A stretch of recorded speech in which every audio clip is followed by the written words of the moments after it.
All right, so I'll tell you a little bit about me so you get kind of a sense of my perspective. I actually started off as an actress too. But I started working with kids and realized that there was probably more need in that side of things than, right. And my first job actually was as a probation officer here in Central Juvenile Hall. I used to work there, sorry, I was a Yep. substitute teacher there. Yep. Yeah. So you know, Yeah. right? It's a deep immersion experience no matter when you go, and you either go, I never want anything to do with this again, or you say, oh my goodness, this has got to change. And so I'm obviously on the side of, oh my goodness, this has got to change. And in fact, I'm now working on a project that is about improving the schools in our camps, because we have a new superintendent of the LA County Office of Education who's really interested in this, and a new chief probation officer, and so there's, you know, it's like you never give up, right? So I got very interested in systems change and realized that was actually the first time I even knew what social workers could actually do. So I did a master's and a doctorate, and as Daniel said, I've worked here in this county for a long, long time. Most of my professional career has been in this county. And I work with board of supervisors, their deputies, department heads, top managers of county departments in particular around using data to try to improve systems, to try to improve outcomes, to try to define results, to try to say, how do we know when we're accomplishing what we should be accomplishing? And mostly in child welfare, but as I just mentioned, I also work in juvenile justice, have been able to shape that, and early childhood education. So I've been around a long time, so I've worked on a lot of different projects, and with a lot of different decision makers and some school district stuff, particularly with LA Unified as well. But my modus operandi is always a combination of how to use data to try to help people come to some shared understanding of what the conditions actually are. And in particular, use administrative data, because all of these systems collect enormous amounts of data, but they don't necessarily analyze them, or they don't analyze them with a purpose of improving results. But also using research and program evaluation to try to say, all right, how do we improve things? So we can see from the existing data that things are not going very well, why? And what is it, what are the possibilities for change?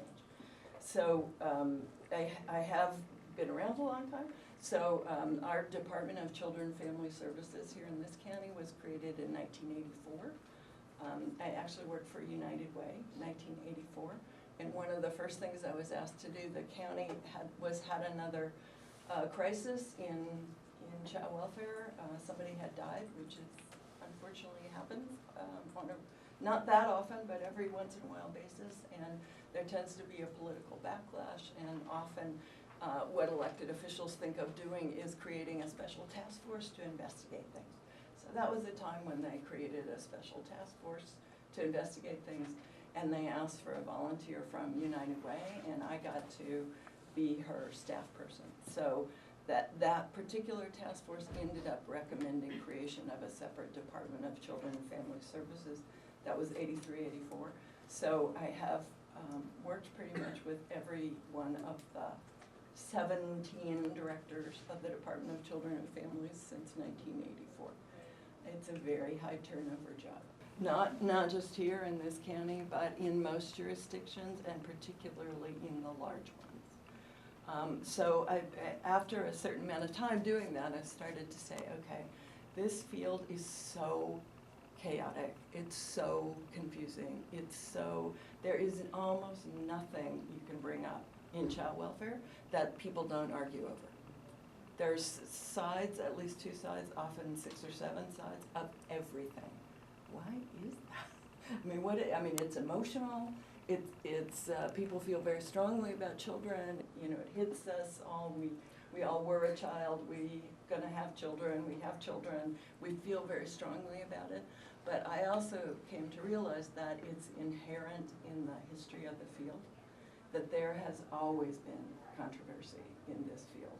because of the same sort of reasons. Everyone feels very strongly about children, and they also feel strongly that their view of what should happen to children, or what happened to them, or what they want to happen for their own children, is what should happen for everybody's children. That doesn't mean that we're necessarily willing to intervene with everybody's children, but we have strong feelings about it. And we're certainly not necessarily willing to put the resources in to be able to provide for everybody's children. So, so that's what kind of got me going on this sort of basic background of why is this so hard to get a handle on. Even in the Elizabethan era, Queen Elizabeth, when they first sort of started to say the community has some responsibility for its citizens, even then, people were not clear at what point the community should step up for citizens. But it was really the Elizabethan poor laws that first said, at least in the Western cultures, that it wasn't just the parents who were responsible for their children, although clearly parents were primarily responsible for their children, but that when parents could not provide for their children, the local community had some responsibility to provide alternatives. And it was this notion of the king or the regent, the head of the country, stands in as the father for all families when needed. Now, exactly how does that operate was not quite so clear. But basically this notion of parens patriae, when parents can't or don't fulfill their responsibilities, the community can intervene. So the community, the government, basically, it has a responsibility of some sort to step up when the parents can't take care of their children. Well, how did they do that?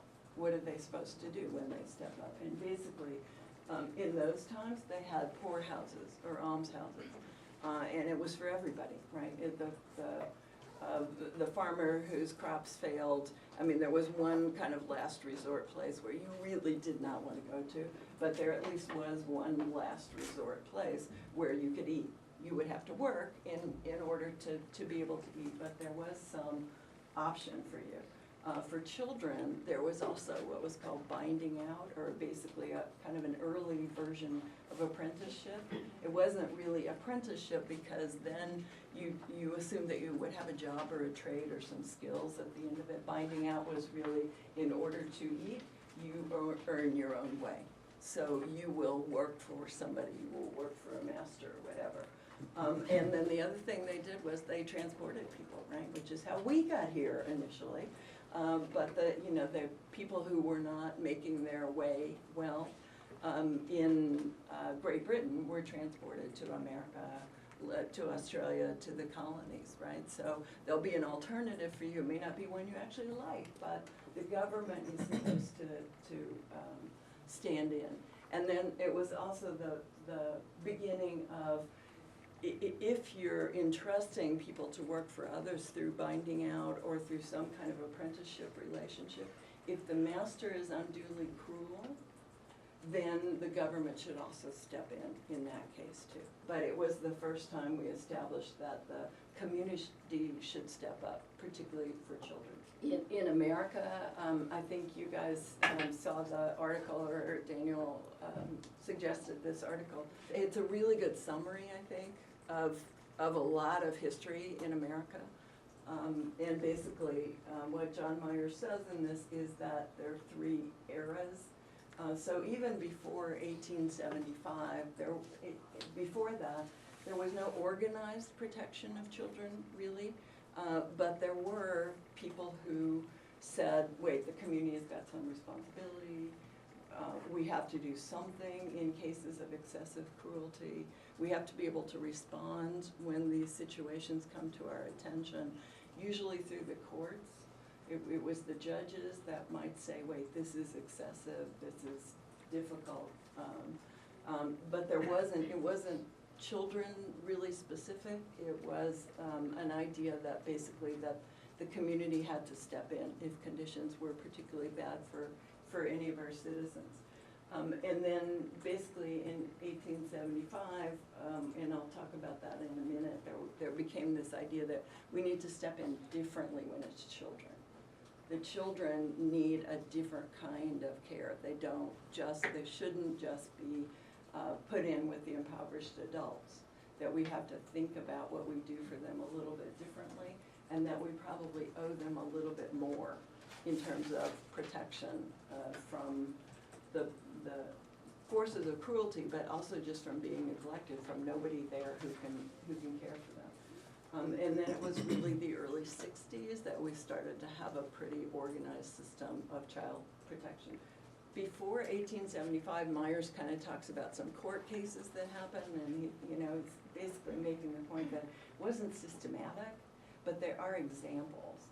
And there were examples primarily in the big cities, because that was where you were liable to see these cases. That's where somebody else was liable to notice them and to say, we've got a pretty well-organized court system, that's where we should bring these cases. So there are cases that he cites, that he talks about of, excessive cruelty to servants, or raping of servants, right, or other things, but they weren't systematic. Now Homer Folks, who is this, this is a book from the National Association of Social Workers Classic Series from 1902, because he was basically the secretary of the charity organization societies, and they kept notes on what was going on, and he summarized a lot of his notes in this book, which would sort of trace the earliest beginnings of a child protective services system. And so what he says basically is, before the 19th century, children rarely became the subjects of public care except because of poverty or their own wrongdoing. So you had extremely poor families. They would take advantage of almshouses, basically.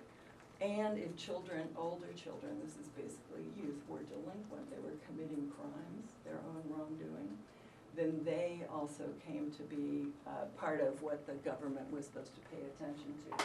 It wasn't really that the children were abused, it was that the whole family was too poor to be able to eat, or to be able to care for their children, or the children, because nobody was caring for them, were creating a public nuisance, basically.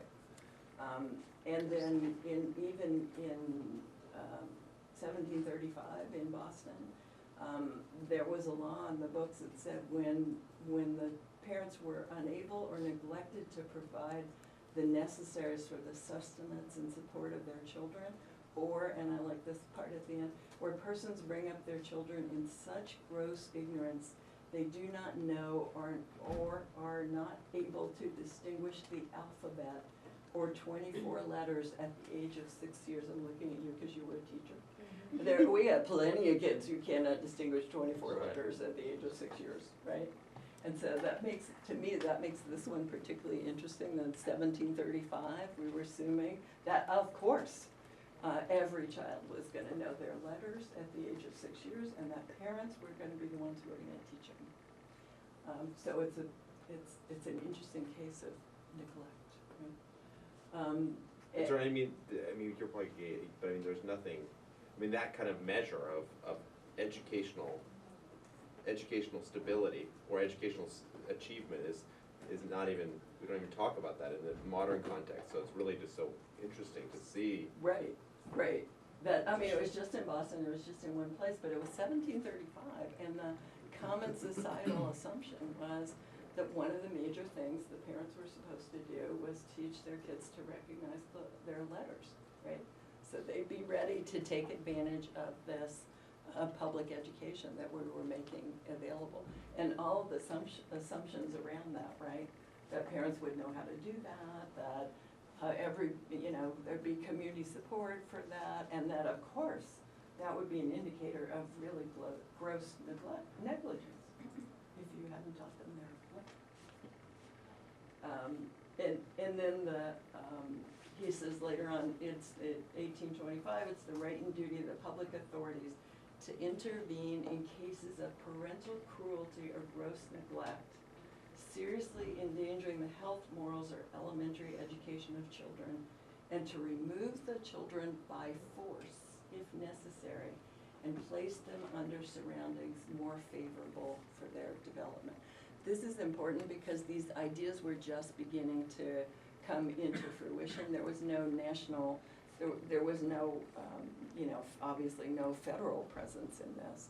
And there was only what the states or the localities decided to do, so it was really uneven.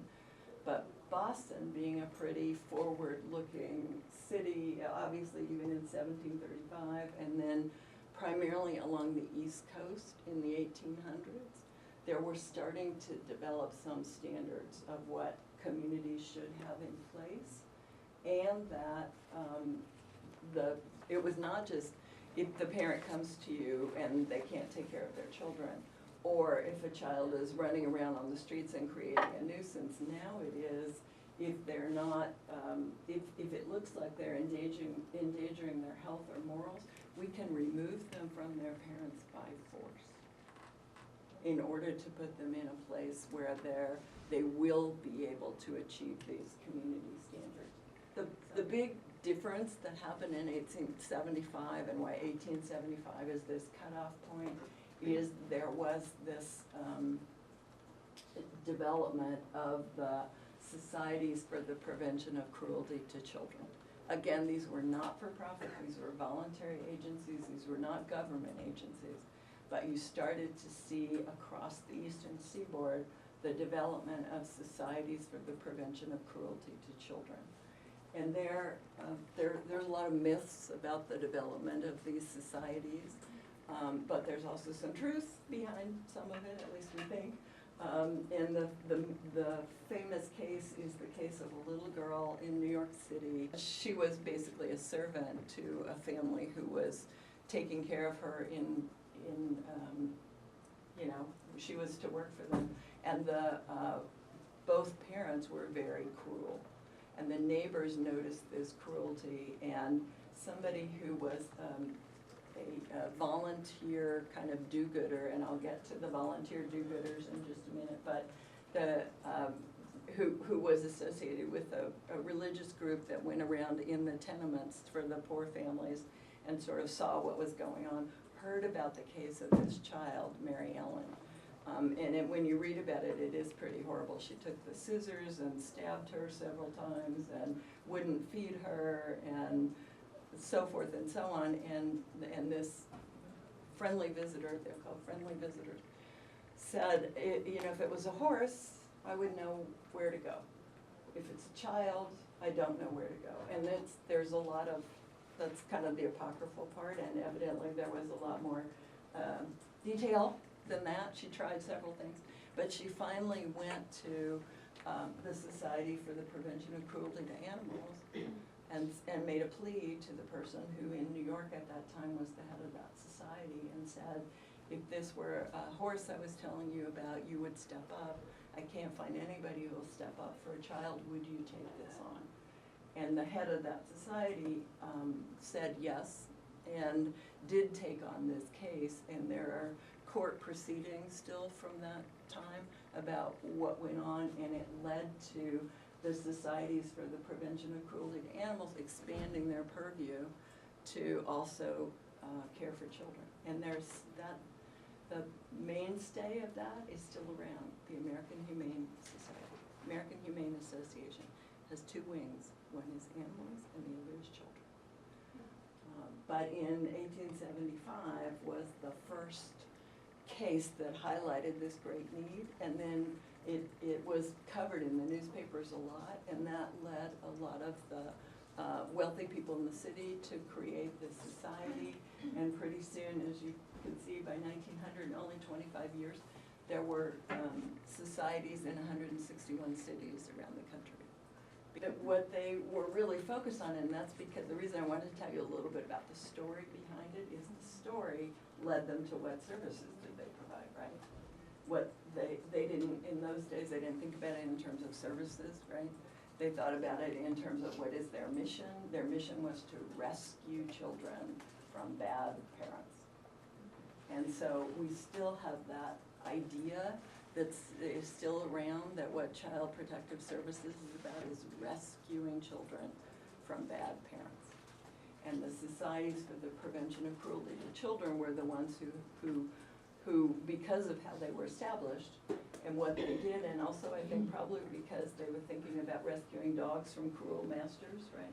Started to use that language. So they had responsibility for seeking out and rescuing children. Now, seeking out, what that came to mean was they went into tenement houses, particularly in the immigrant districts, poor families, in large urban areas. They went into tenement houses and said, is there anybody here, said to neighbors, is there anybody here who's abusing their children? Are there children who need to be rescued? So their responsibility was to seek out, was to go out and find them, not just wait for somebody to call you and report it.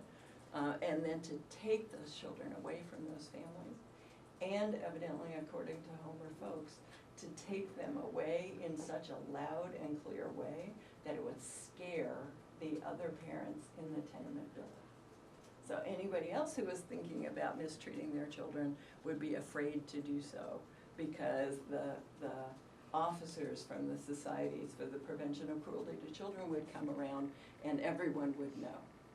And all of those ideas are still around to some extent. This idea of looking for people who are mistreating their children, we should be able to recognize them when we see them. That the way you rescue them is you take them out of their parents' homes and you put them preferably, what the Societies for the Prevention of Cruelty to Children did was they put them in orphanages. They didn't have a concept of foster homes, put them with another family. You put them in orphanages because an institution was gonna be more trustworthy than another family who might not have much oversight, who might not have much oversight over them. These agents had police powers. They were authorized by the city, by the local jurisdiction, to walk into tenement houses and knock on people's doors and say, I understand that you are mistreating your children.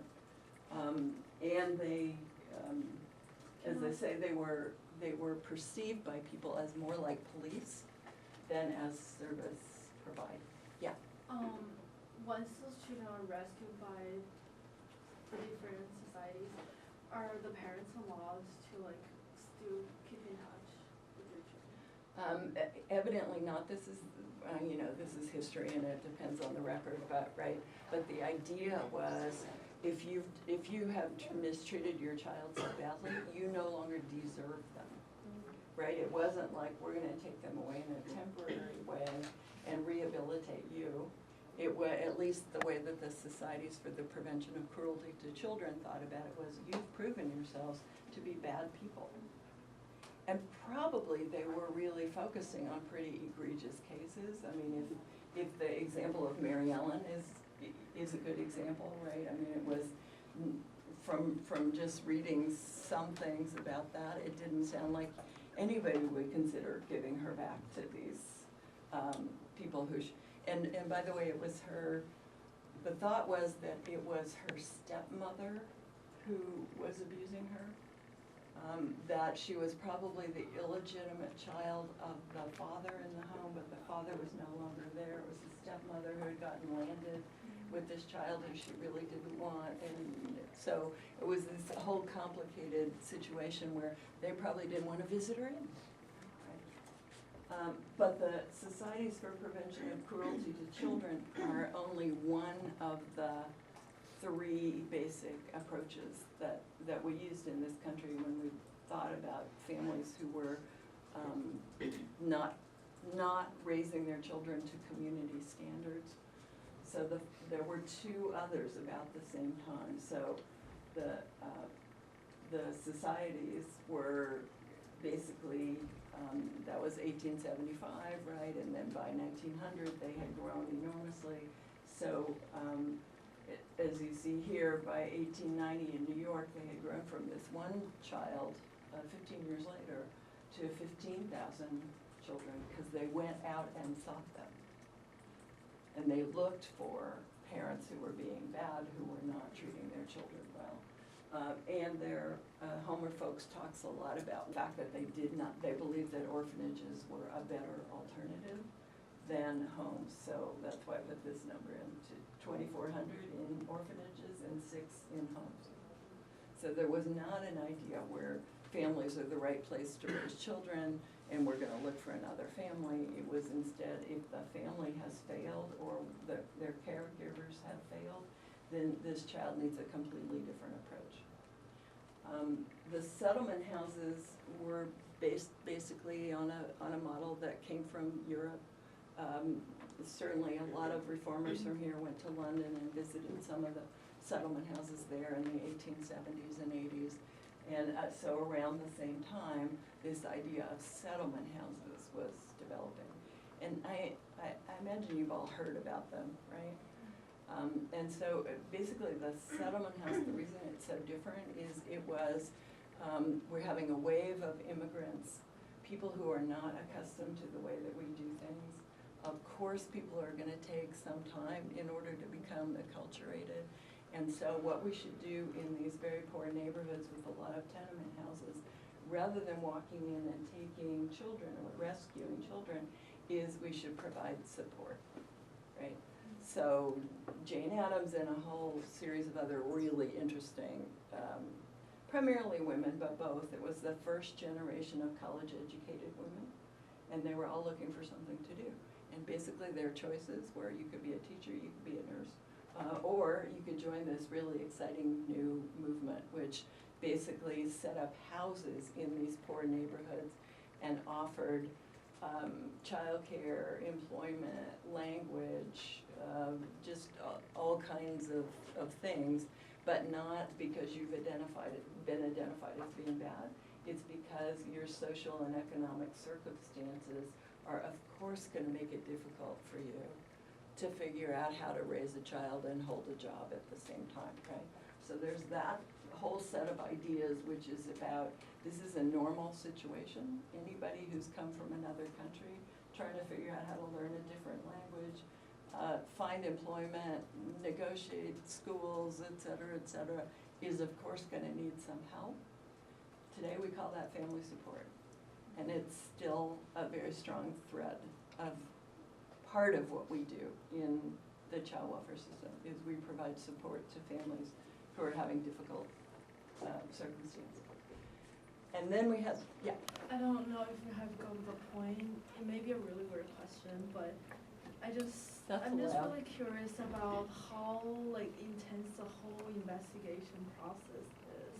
Like, how do you determine whether those children are really mistreated and what level they are mistreated? Because it sounds like once those children are rescued by the society, they're having a way better life comparing with what they originally have.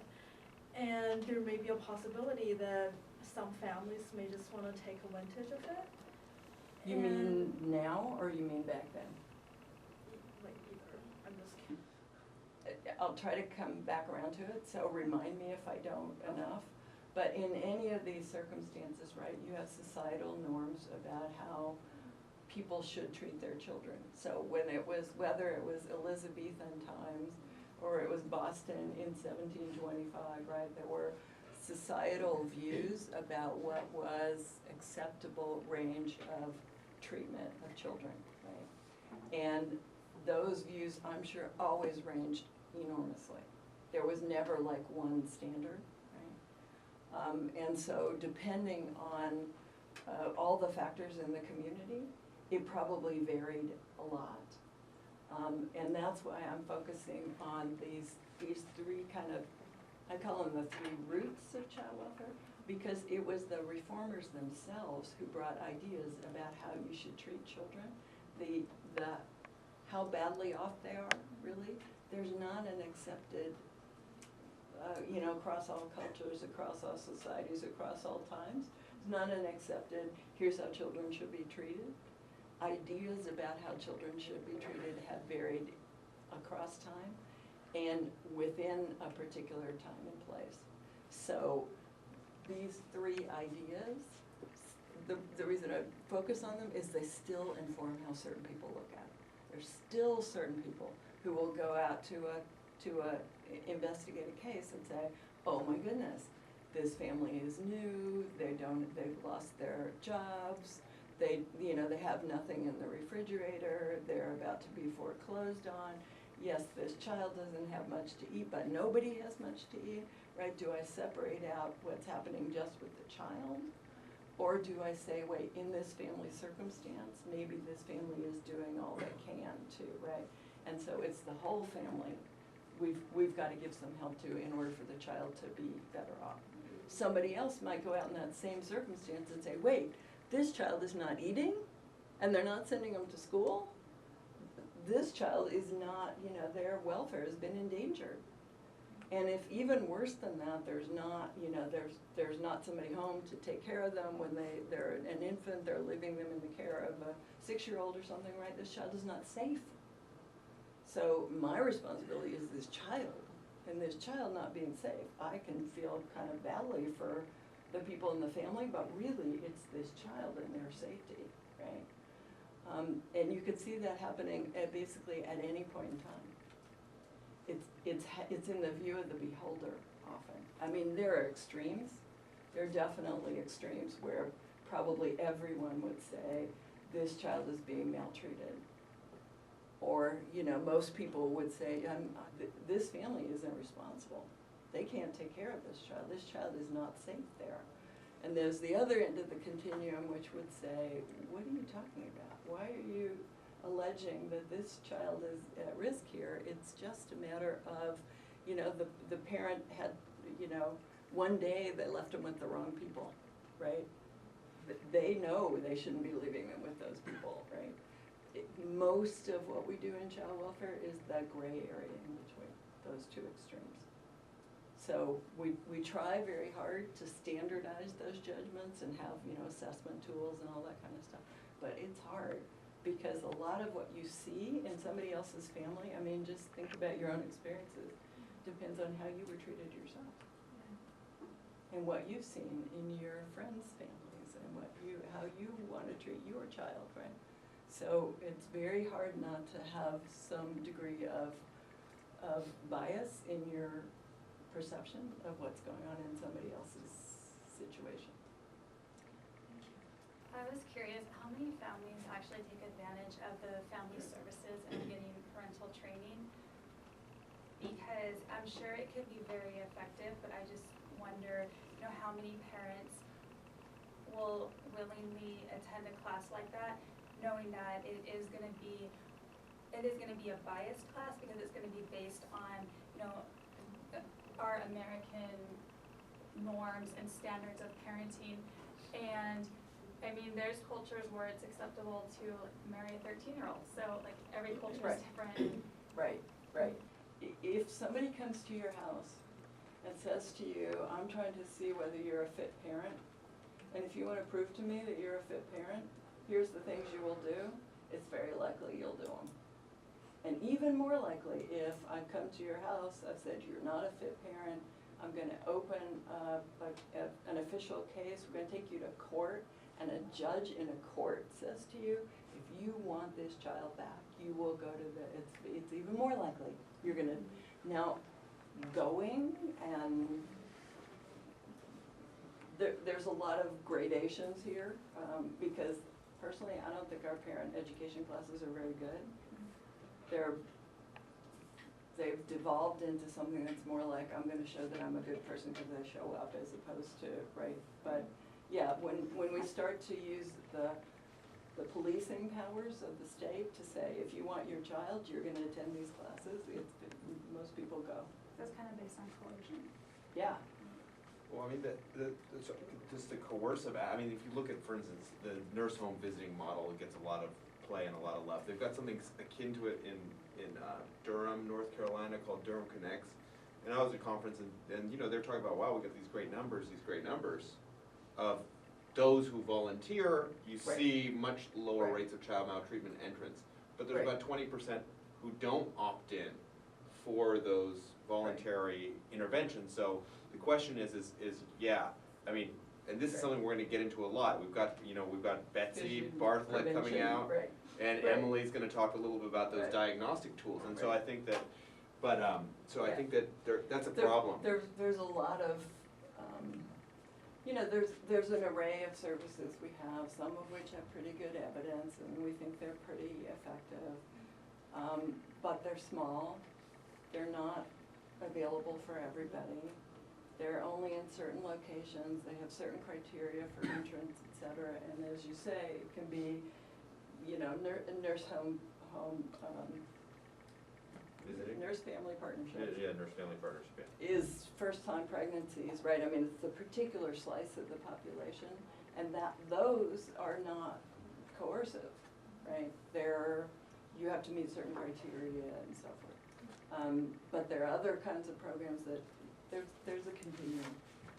You know, that's all different kinds of services, but the closer you get to child welfare involvement, the more likely you're not, quote, volunteering. We call it voluntary because the court didn't order it, but you're not you don't feel like you're volunteering.